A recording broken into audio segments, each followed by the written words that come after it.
கிறிஸ்துவுக்குள் பிரியமானவர்களே, இந்த நாளுக்கான மாலை நேரம் அண்ணா அப்போஸ்தலனாகிய பவுல் ரோமருக்கு எழுதின நிருபம் 9ஆம் அதிகாரம் 8வது வசனம். ரோமர் 9:8, ரோமன்ஸ் 9:8.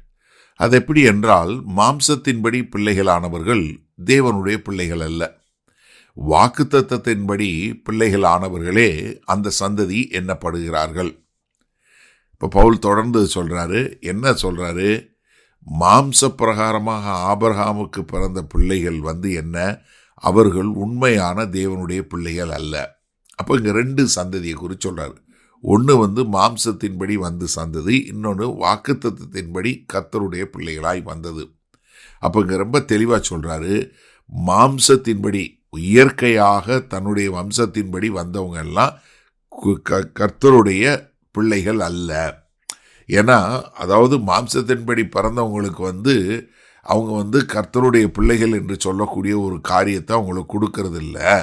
ஏன்னா, கர்த்தருடைய குடும்பத்தில் ஏற்றுக்கொள்ளப்பட்ட மக்கள் என்று சொல்லி பார்க்கும்போது அது வாக்குத்தத்தத்தின்படி வந்த பிள்ளைகள் என்று சொல்லக்கூடியதான். ஏன்னா, இங்கே பவுல் இங்கே சொல்லும்போது யாரு? தேவனுடைய வாக்குத்தத்தத்தின்படி ஆபிரகாமுடைய சந்ததியில் பிறந்தவர்கள் என்று சொல்லக்கூடியதான். இப்போ இஸ்மவேல் ஆபிரகாமுக்கு மாம்ச பிரகாரமான சன்னு, அவர் ஒரு பையன். ஆனால் ஈசாக்கு யாரு? கர்த்தருடைய வாக்குத்தத்தத்தினால வந்த பிள்ளை.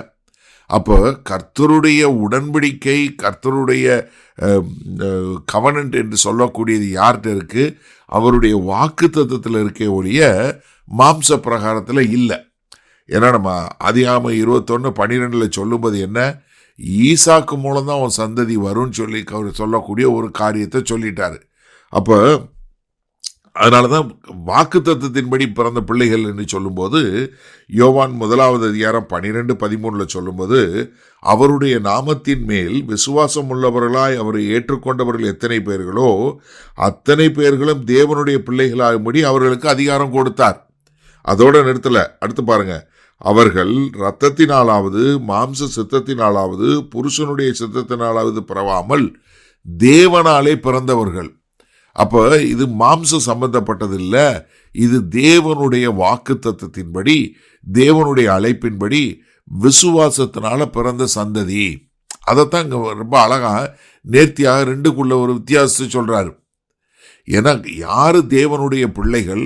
அவங்க எல்லாருமே யார் தேவனுடைய அழைப்பை ஏற்றுக்கொண்டு அவருடைய வாக்குத்தத்தத்தின் மேல் நம்பிக்கை உள்ளவர்களாய் அவரின் மேல் விசுவாசம் வைத்து வரக்கூடியவர்கள் தான் உண்மையான தேவனுடைய பிள்ளைகள். கலாத்தியர் 3வது அதிகாரம் 7வது சொல்லும்போது, ஆகையால் விசுவாசமாக்கத்தார்கள் எவர்களோ அவர்களே ஆபிரகாமின் பிள்ளைகள் என்று அறிவீர்களாக. அப்போ யார் ஆபிரகாமுடைய பிள்ளைகள், யார் தேவனுடைய பிள்ளைகள்னா அவங்க விசுவாசத்தில் பிறந்தவங்க.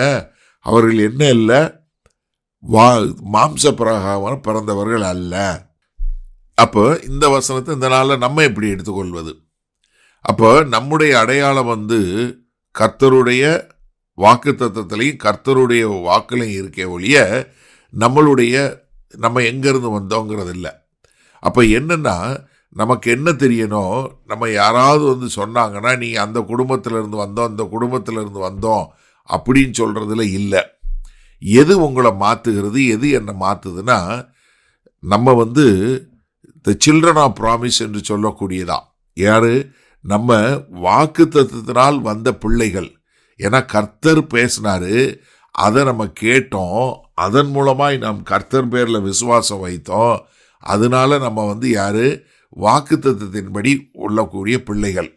அப்போ என்னன்னா, நம்ம வாழ்க்கையில் நம்ம என்ன விதமான ஒரு மோசமான சூழ்நிலை வந்தாலும் சரி, இல்லை நமக்கு மனசோர்வு கொடுக்கக்கூடிய காரியம் எது வந்தாலும் சரி, நம்ம நம்மளை எதில் கட்டியாக வைத்து கொள்ள வேண்டும் என்றால் கர்த்தருடைய வாக்குத்தத்தத்தில்.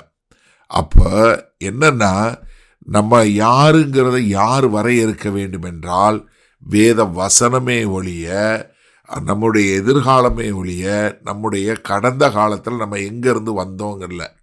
ஏன்னா தேவனுடைய குடும்பம் எதனால் கட்டப்படுகிறது? கிருபையினால் கட்டப்படுகிறது, மனிதனுடைய முயற்சியினால் அல்ல. ஏன்னா நீங்கள் தேவனுடைய குடும்பத்தில் வருவதற்கு நீங்கள் என்ன பண்ணலை? அதுக்காக முயற்சி பண்ணி அதுக்காக வேலை பார்த்து நீங்கள் வரல. கர்த்தர் என்ன பண்ணுறாரு? அவருடைய கிருபையினால உங்களை அவருடைய பிள்ளையாக ஏற்றுக்கொள்ளுகிறார். அப்போ நம்ம என்ன தெரிஞ்சு கொள்ளணும்? நம்முடைய வாழ்க்கை, நம்முடைய நோக்கம், இது எல்லாமே தேவனுடைய வாக்குத்தத்தமோ அவருடைய வார்த்தையும் என்று சொல்லக்கூடியதாக இருக்க நாம் நம்மை ஒப்பு கொடுப்போமா? வல்ல பிதாவே, இதோ நாங்கள் யார் என்கிற அந்த அடையாளம் உம்முடைய வார்த்தையிலும் உம்முடைய வாக்குத்தத்தத்திலும் இருக்கிறது. அதை விசுவாசித்து அதை பற்றி கொண்டு ஆண்டவரே, நாங்கள் உம்முடைய பிள்ளைகளாய் இந்த பூமியில் சஞ்சரித்து வாழ நாங்கள் எங்கள் முழுமையாய் அர்ப்பணிக்கிறோம். மீட்பெரும் இரட்சகருமாகிய இயேசு கிறிஸ்துவின் மூலம் பிதாவே, ஆமேன். கர்த்தர் உங்களை ஆசீர்வதிப்பாராக. நாம் நாளை காலை தினசரி தியானத்தில் சந்திப்போம். Good night.